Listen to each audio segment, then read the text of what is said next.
करते हैं लाहौर से, जहां निगरान वज़ीर आला पंजाब मोहसिन नकवी का महकमा प्राइमरी व सेकेंडरी हेल्थ केयर का दौरा FM रेडियो सेहत ज़िंदगी का इफ्तिताह कर दिया।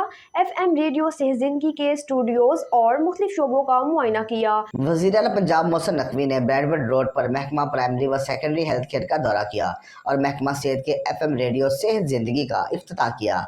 FM रेडियो सेहत ज़िंदगी के स्टूडियोज़ और मुख्तलिफ शोबों का मुआयना करते हुए FM रेडियो सेहत ज़िंदगी के लिए पैगाम रिकॉर्ड करवाया। वज़ीर आला मोहसिन नकवी ने कहा कि रेडियो का इजरा काबिल तहसीन है। रेडियो के ज़रिए आवाम को अमराज से बचाव और इलाज के लिए आगाही दी जा सकेगी। उन्होंने कहा कि मेडिकल के मुख्तलिफ शोबों के माहिरीन को FM रेडियो पर मदऊ किया जाएगा और आवाम को सेहत के हवाले से आगाही दी जाएगी। उन्होंने कहा कि ये रेडियो स्टेशन शोबा सेहत में मुफीद प्रोजेक्ट साबित होगा।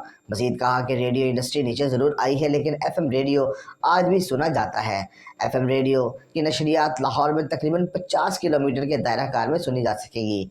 FM रेडियो को लॉन्च करते वक्त सूबाई वज़ीर और सेक्रेटरी प्राइमरी व सेकेंडरी हेल्थ मुबारकबाद के मुस्तहिक हैं। इस प्लेटफॉर्म से महकमा सेहत अपनी तमाम आगाही मुहिम को मौसर बना सकता है। सेक्रेटरी सेहत ने कम वसाइल के साथ बेहतरीन प्रोजेक्ट लॉन्च किया है। उन्होंने कहा कि मुख्तसर अरसे में मुतअद्दिद अस्पतालों को अपग्रेड किया है, जबकि बाज़ अस्पतालों की अपग्रेडेशन तकमील के आखिरी मराहल में है। जो अस्पताल अपग्रेड नहीं हुए वो अगले फेज़ में किए जाएंगे। वज़ीर आला मोहसिन नकवी ने कहा कि अस्पतालों में अदम दस्तयाब सहूलतें मुहैया की हैं। प्राइवेट सेक्टर के साथ मिलकर नए ऑपरेशन थिएटर्स, MRI मशीनें और दीगर सहूलतों का बंदोबस्त करेंगे। वज़ीर आला मोहसिन नकवी ने HRIMS, IM और HIDU का भी इफ्तिताह किया। वज़ीर आला मोहसिन नकवी ने एक वीडियो लिंक के जरिए ख़ुसूसी तौर पर तैयार करदा वैन और कोस्टर प्रोजेक्ट का भी इफ्तिताह किया। सूबाई वज़ीर प्राइमरी व सेकेंडरी हेल्थ डॉक्टर जमाल नासर, चीफ सेक्रेटरी तामीरात मवासलात, सेक्रेटरी सेहत और मुतल्लिका हुकाम भी इस मौका पर मौजूद थे।